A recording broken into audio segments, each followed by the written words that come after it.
Je crois que l'assurance nous libère de la jalousie et de l'envie et nous dispense de vivre dans ce tourment.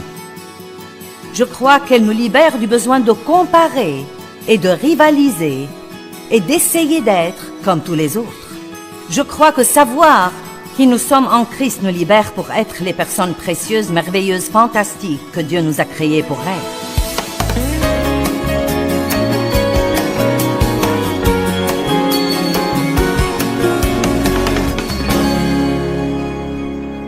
Dieu a un plan individuel pour la vie de chacun de nous, et s'il a voulu que Pierre souffre et qu'il soit crucifié à l'envers, et s'il a voulu que Jean vive peut-être 20 ou 25 ans de plus après la mort de Pierre, il dit « Pierre, ça ne te regarde pas.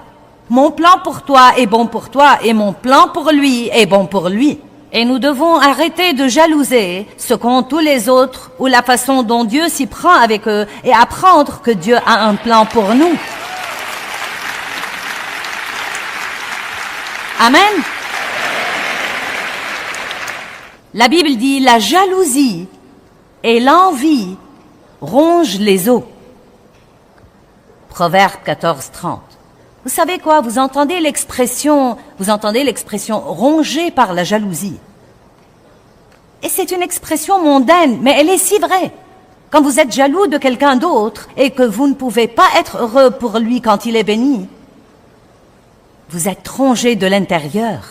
Et vous savez, il y a des moments où je vois quelqu'un d'autre, peut-être même quelqu'un dans le ministère qui a plus de succès que moi sur un certain plan. Je ne vais pas dire que je n'ai pas ce sentiment parfois, mais je le combats. Je ne vais pas avoir ce poison dans ma vie. Et vous savez comment je le combats? Dieu, je te remercie pour l'avoir béni. Je suis contente que tu l'aies béni. Je ne serai peut-être pas contente à ce moment-là, mais le diable ne le saura pas. Je te remercie pour l'avoir béni. Je te remercie pour l'avoir aidé. Et Dieu, je sais, vous devez parler à haute voix. Répondez au diable. Vous devez dire, je te remercie Dieu parce que tu as un plan pour moi et parce que mon jour viendra. Je n'aurai peut-être pas exactement ce qu'il a, mais tu as quelque chose pour moi. Et quand ça viendra, il sera aussi bon que ce que quelqu'un d'autre a. Arrêtez de rester là à ne rien faire et de laisser le diable régner.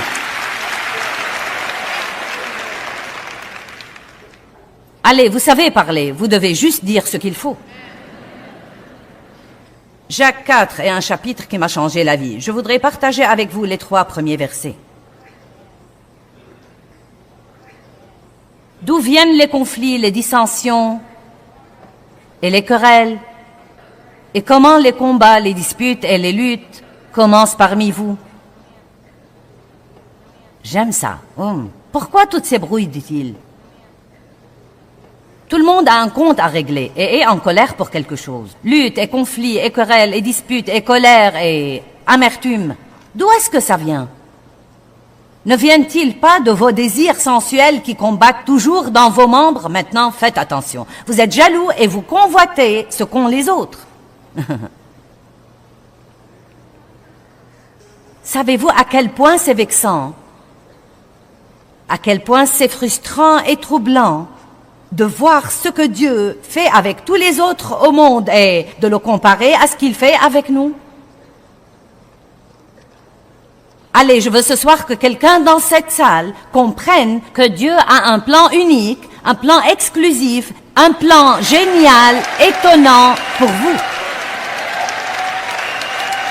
Et ne prenez pas une attitude aigre et négative et ne dites pas « Eh bien, s'il avait un si grand plan pour moi, pourquoi est-ce que je ne le vois pas ?» Eh bien, probablement à cause de ce que j'essaye de vous prêcher ce soir. Vous devez peut-être adopter une nouvelle attitude. Vous devez peut-être apprendre à être heureux pour ce que Dieu fait dans la vie de quelqu'un d'autre avant de pouvoir le libérer pour faire quelque chose dans votre vie. Ce n'est pas par hasard que vous écoutez tous ces témoignages de tous ces gens et de tout leur succès. Oh, Dieu nous tend un piège. Bien, écoutez ce témoignage. Ils ont eu la chose pour laquelle vous priez depuis 20 ans. Qu'est-ce que vous en pensez?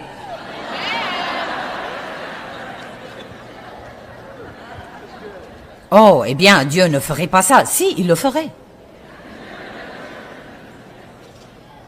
Tant de choses dans la vie sont un test. Et après avoir passé le test, notre récompense viendra. Ne jalousez jamais ce que quelqu'un d'autre a. Le passage dit ensuite, vous savez, que tous ces conflits Et ces histoires et ces querelles sont à cause des trucs que vous voulez et que vous ne savez pas avoir. Donc vous voyez quelqu'un qui a ce que vous voulez et vous l'enviez et vous pouvez même commencer à le détester. Et c'est pareil à un meurtre en ce qui concerne vos cœurs. De belles paroles qui m'ont changé la vie. C'est ce que dit la Bible. Vous n'avez pas parce que vous ne demandez pas. Et vous savez ce que j'ai appris de ça? Ne jalousez jamais quelqu'un d'autre. Demandez à Dieu ce que vous voulez. Puis fiez-vous à lui pour vous le donner de la bonne façon et au bon moment. Et fiez-vous à lui pour ne pas vous le donner si ce que vous demandez n'est pas ce que Dieu a de mieux pour vous. Maintenant, il y a des choses dans la Bible que nous savons que Dieu veut que nous ayons tous. C'est écrit noir sur blanc. C'est une de ses promesses. Mais il y a beaucoup d'autres choses que la Bible ne vous dit pas.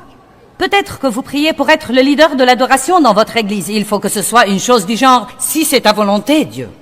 Et si vous croyez que cette jalousie n'est que dans le monde, vous avez tout à fait tort. Nous apportons nos bagages avec nous à l'église et nous nous asseyons avec semaine après semaine. Eh bien, si seulement je chantais comme toi. Eh bien, en réalité, je crois que je chante mieux que toi et je crois que c'est moi qui devrais être là-haut, pas toi. Je me rappelle quand je donnais mon étude de Bible à 20 personnes à la maison et je faisais ça depuis 5 ans et j'avais une si grande vision et j'en avais assez de ce qu'elle soit petite. Ne méprisez pas le jour des petits commencements. Je voulais juste quelque chose de grand.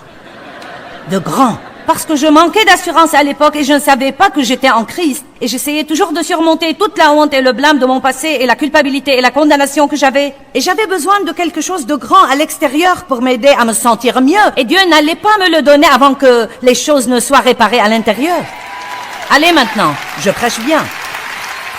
Parce que si Dieu nous donne des tas de trucs à l'extérieur et que nous n'avons rien à l'intérieur, à ce moment-là, la première tempête qui viendra nous emportera.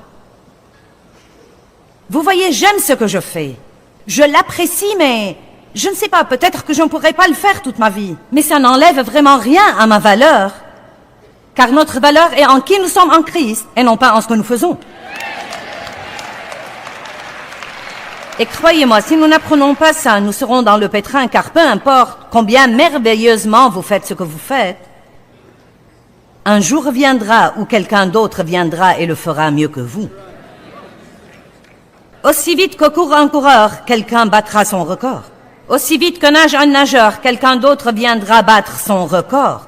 Aussi nombreux que soient les CD qu'un chanteur vend, aussi nombreux que soient les disques d'or qu'il obtient, quelqu'un d'autre viendra battre son record.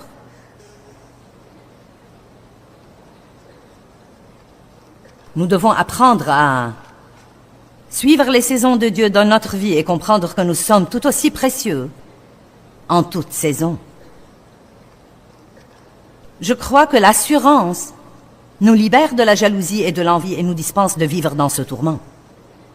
Je crois qu'elle nous libère du besoin de comparer et de rivaliser et d'essayer d'être comme tous les autres.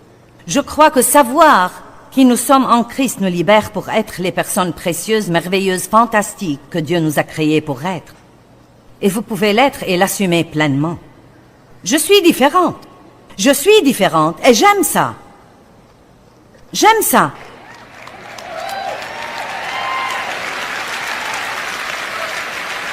Je croyais que j'étais bizarre. Maintenant, je sais que je suis unique. L'unique a une valeur.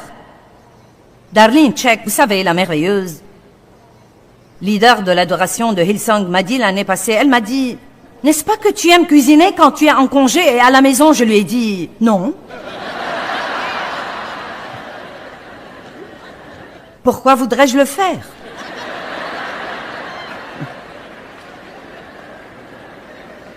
Eh bien, vous savez, Darlene aime vraiment tout ça et donc, parfois, nous ne comprenons pas pourquoi les gens n'aiment pas ce que nous aimons et parfois, si je ne sais pas qui je suis en Christ, je peux me sentir sous pression parce que je ne suis pas la parfaite femme de maison. Je peux lutter avec un démon pour vous, mais ne me demandez pas de faire un petit. Parce que ça ne marchera pas. Amen. Je me souviens que j'ai essayé de chanter et d'apprendre à jouer de la guitare parce que je connaissais un autre pasteur qui savait non seulement prêcher, mais encore chanter et jouer de la guitare. Eh bien, le problème était que j'ai presque échoué en musique. Je ne savais pas jouer de la guitare. Je sais jouer un peu de l'harmonica, mais pas trop bien.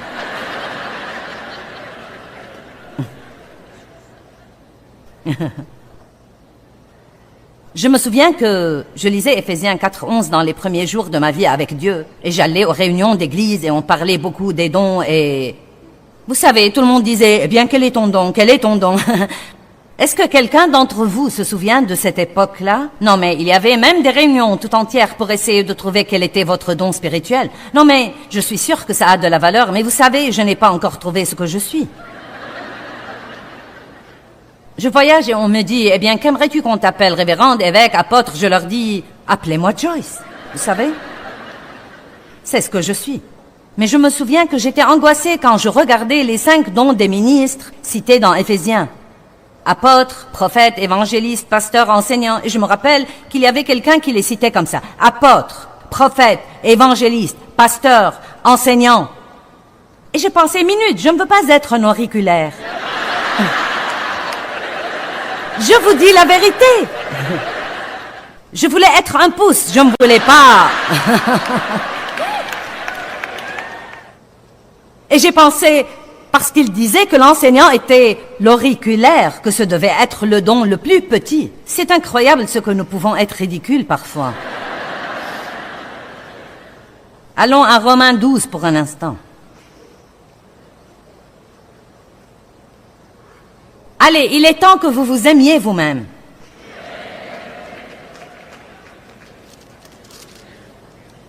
Romains 12 dit en fait que nous sommes nombreux, mais que nous faisons tous partie d'un seul corps. Nous avons tous des fonctions différentes, mais nous faisons partie d'un seul corps. Ensuite, il dit, vous savez, que certains sont ceci et que certains sont cela. Mais parlons de notre corps physique qui est l'exemple que Dieu utilise.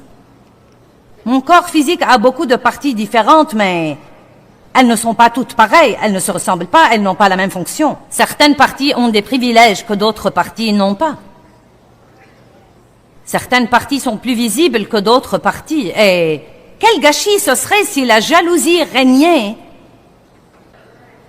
sur toutes les parties de mon corps. Vous voyez, nous devons travailler ensemble. De temps en temps, j'aurai une nouvelle paire de chaussettes. Elles sont un peu difficiles à mettre. Et vous savez, vous luttez avec ça. Vous savez, c'est étonnant pour moi parce que ma main vient immédiatement au secours et aide le pied. Elle l'aide. Et vous savez, j'ai une jolie bague là et mon doigt a l'occasion de la porter, mais mon œil a l'occasion de la voir. Mon doigt n'a jamais vu cette bague. Il a l'occasion de la porter. Il a l'occasion de l'exhiber, mais toute sa vie, il ne verra jamais cette bague. L'œil n'a pas l'occasion de porter la bague, mais il voit la bague. Maintenant, qu'arriverait-il si ma main disait « Je ne vais pas t'aider à mettre ces chaussures » car pour te dire la vérité, vraiment, je voudrais avoir des chaussures moi-même. Et dans ma vie, étant une main, je n'ai jamais eu de chaussures. Et si tu crois que je vais continuer à t'aider à mettre tes chaussures toute ma vie, tu te trompes lourdement.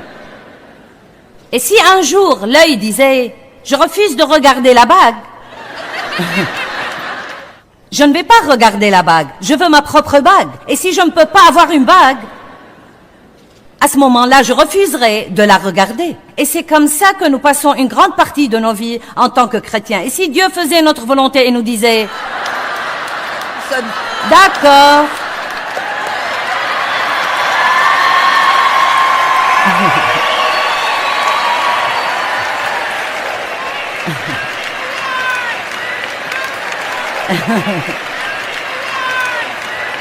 Et vous savez quoi, je crois que la moitié du temps...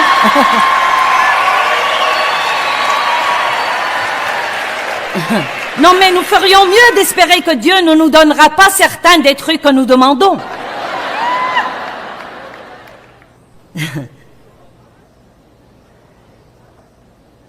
C'est de quoi nous avons l'air comme chrétiens parfois. Nous portons nos chaussures dans nos mains et nos bijoux autour des yeux. Mais Dieu soit loué, nous avons eu ce que nous voulions. Mais le problème est que maintenant j'ai mes bijoux sur mes yeux et je ne peux pas voir où je vais. Donc je rentre dans les trucs, je fais mal aux gens. Je crois que l'assurance nous libère de tout ça. Je ne suis pas obligée d'avoir ce que vous avez, je peux être heureuse sans cela. Je ne suis pas obligée de faire ce que vous faites. Vous n'êtes même pas obligé de m'aimer pour que je sois heureuse, car ma joie n'est pas basée sur ce que vous pensez de moi, elle est basée sur qui je suis en Christ. Je peux faire un pas de foi et essayer de faire quelque chose et échouer, et cependant être heureuse et sûre de moi, car ma confiance n'est pas dans ma réussite, dans tout ce que j'essaye de faire. Je peux manquer Dieu, je peux croire que j'ai entendu de Dieu et carrément manquer Dieu, mais cela n'amoindrit pas qui je suis en Christ. Je ne suis pas obligée d'être prudente, je peux vivre audacieusement, je peux vivre agressivement. Et les gens qui font ça finiront par faire de grandes choses pour Dieu. Ils feront peut-être quelques bêtises de temps en temps, mais vraiment, vous ne pouvez pas conduire une voiture garée. Vous devez mettre la voiture en prise et commencer à vous déplacer. Même si vous avez un accident ou deux, vous devez vous déplacer. Ouh, je suis heureuse ce soir.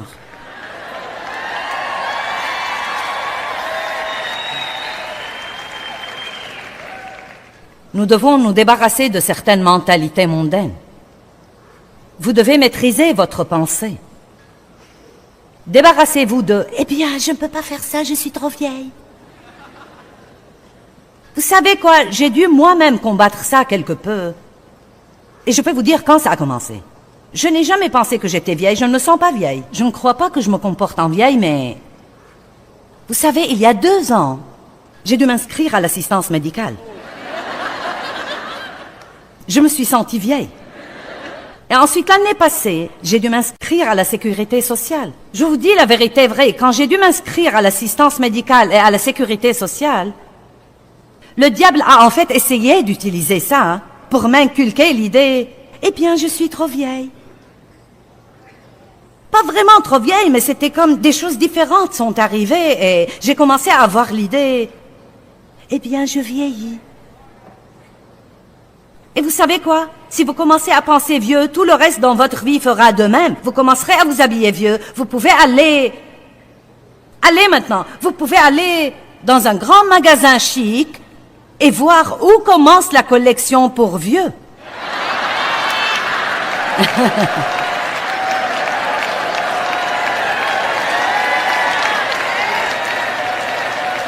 J'essaye de partager avec vous que vous n'êtes jamais trop vieux et que vous n'êtes jamais trop jeune. Quand Caleb avait 80 ans et qu'on distribuait le pays qui allait leur appartenir, Caleb a demandé une montagne.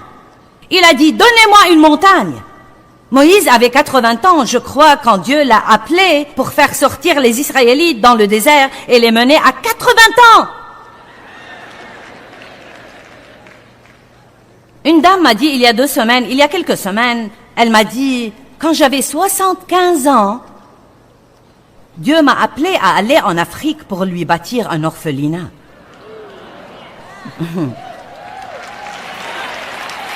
75 ans! Mais vous voyez, le monde vous donne cette mentalité et vous vole votre assurance. Le pasteur Tommy a dit qu'il joue au basket tous les lundis soirs pour 2 heures d'affilée avec des jeunes de 20 ans. Vous savez pourquoi il peut faire ça? Parce qu'il n'a jamais arrêté de le faire. Allez, c'est pourquoi il peut le faire, parce qu'il n'a jamais arrêté de le faire. Et certains d'entre vous peuvent faire beaucoup de trucs, mais vous avez arrêté de les faire il y a longtemps, parce que le monde vous a convaincu que vous étiez maintenant trop vieux.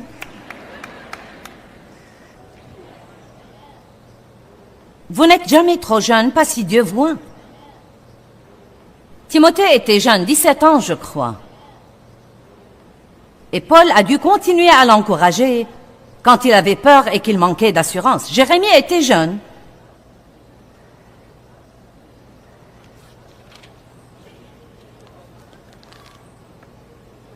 Et pour l'amour de Dieu, ne dites jamais « Eh bien, je ne peux pas faire ça. Je ne suis qu'une femme. »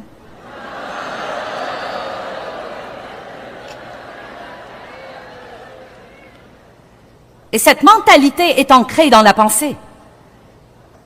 Maintenant, j'ai surmonté ça, mais quand Dieu m'a d'abord appelé à faire ça, je n'avais pas assez de bon sens pour savoir que les gens allaient être exaspérés là-dessus parce que j'étais une femme. Non, mais je n'y avais pas pensé. J'aimais vraiment Dieu et j'ai senti qu'il m'a appelé et je m'y suis mise et j'avais un beau succès. Ensuite, les gens ont commencé à rouspéter parce que j'étais une femme et j'ai dit à Dieu, je suis une femme. Comme s'il allait dire, oh, je ne le savais pas. Je me souviens que notre pasteur nous a arrêtés à Dave et moi à la porte à la sortie de l'église et il a regardé mon mari et lui a dit, frère, c'est toi qui devrais donner cette étude de Bible chez toi et non pas ta femme. Eh bien, nous avons essayé. Dave a essayé d'enseigner et j'ai essayé de me taire et ça n'a pas marché.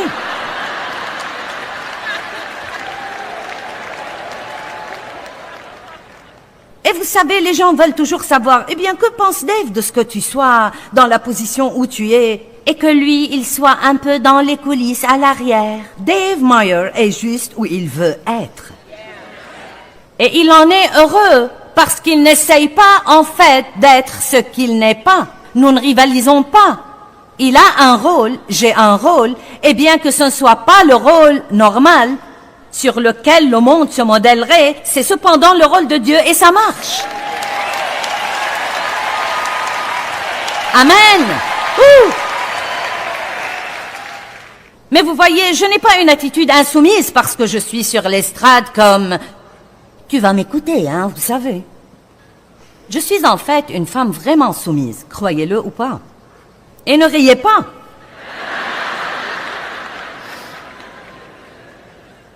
Vous savez, les femmes sont étonnantes. Étonnantes. Nous avons des bébés. Nous sommes étonnantes. Une femme a donné naissance au Sauveur. Les femmes étaient les dernières à la croix et les premières à la tombe. La Bible dit que Marie s'est levée tôt et que quand Jésus lui est apparu, elle a dû revenir sortir les garçons du lit. Maintenant, les mecs, je vous aime, mais c'est un fait. Les femmes étaient les dernières à la croix et les premières à la tombe. Ne me dites pas que les femmes ne peuvent pas prêcher parce qu'une femme était la première à porter le message de l'Évangile. Vous dites, oh, Jésus a dit à Marie, va et dis à mes disciples, il a ressuscité. Ça m'a l'air de prêcher. Vous savez, les gars, ne regardez jamais une femme en pensant, eh bien, tu ne peux pas faire ça, tu n'es qu'une femme. Ne dites jamais, eh bien, je ne suis qu'une mère au foyer, ou bien, je ne suis qu'une gardienne, ou bien, je nettoie les maisons pour gagner ma vie. Personne n'est un je ne suis que. Nous sommes tous doués et appelés dans différents domaines et nous devons être fiers de tout ce que Dieu nous a appelés à faire. Indépendamment de ce que le monde en pense, vous devez être fiers de ce que Dieu vous a appelé à faire. Peu importe si le monde croit que c'est la plus petite chose qui soit, vous devez être fiers de ce que Dieu vous a appelé à faire. Et si on vous confie le nettoyage des toilettes de l'église, faites-en les toilettes les plus jolies qui soient. Amen. Bien, vous allez aimer ça. Laissez-moi vraiment vous dire comment sont les femmes. La maman et le papa regardaient la télé et la maman a dit « Je suis fatiguée, je crois que je vais aller me coucher. » Donc, elle est allée à la cuisine pour faire les sandwichs pour le déjeuner du lendemain matin et elle a sorti la viande du congélateur pour le dîner du lendemain. Elle a vérifié les niveaux des boîtes de céréales, rempli le conteneur du sucre, mis des bols sur la table. Elle a préparé la cafetière pour le lendemain matin. Elle a ensuite mis des vêtements humides dans le séchoir, le linge dans la machine à laver, elle a repassé une chemise. Elle a ramassé un jeu laissé sur la table, remis l'annuaire du téléphone dans le tiroir. Elle a arrosé les plantes, vidé la corbeille à papier, étendu une serviette à sécher. Elle a bâillé, elle s'est étirée, elle a dit « Je vais me coucher ». Elle s'est arrêtée par le bureau, a écrit une note au prof, compté de l'argent pour une sortie scolaire, retiré un manuel de dessous une chaise et l'a remis à sa place. Elle a signé une carte d'anniversaire pour une amie, a mis l'adresse sur une enveloppe, écrit une liste pour le supermarché et a mis les deux près de son sac. La maman a ensuite nettoyé son visage et mis la crème hydratante. Elle s'est ensuite brossé les dents. Elle s'est coupé les ongles. Le mari a appelé et a dit « J'ai cru que tu allais te coucher. »« J'arrive, dit-elle. » Elle a mis de l'eau dans le bol du chien, a mis le chat dehors, ensuite elle s'est assurée que les portes étaient fermées. Elle est passée voir chacun de ses enfants, a allumé une lampe de chevet, a suspendu une chemise, a jeté quelques chaussettes sales dans le panier à linge et a parlé avec un de ses enfants qui faisait toujours ses devoirs. Dans sa chambre, elle a réglé le réveil, préparé les vêtements pour le lendemain matin et elle a ajouté 3 choses à sa liste de choses à faire le lendemain. Pendant ce temps, le mari a éteint la télé et a dit à personne en particulier « Je vais me coucher » et il l'a fait.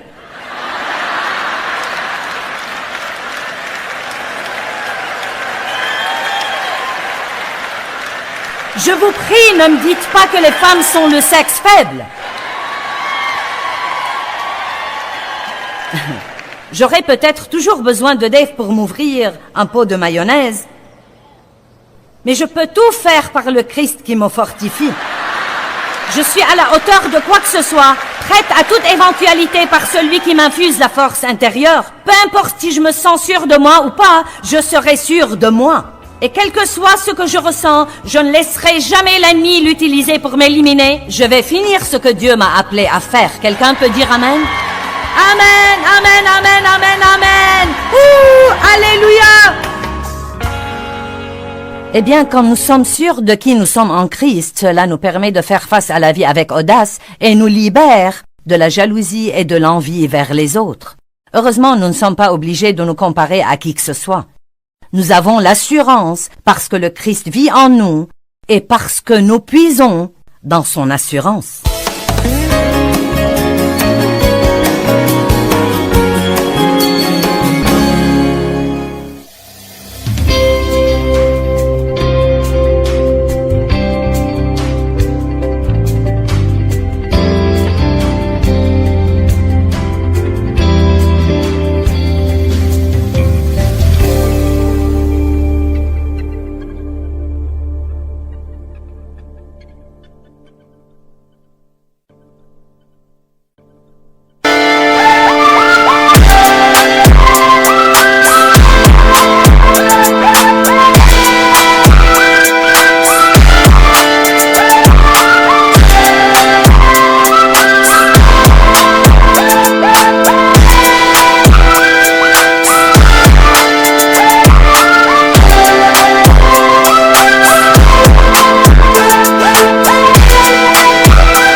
đường làng quanh co sông thu êm đềm hà diều đã mong nắng cháy giữa đồng kỷ niệm yêu thương trong mỗi ngày tiếng cu gọi hãy nhớ biết bao.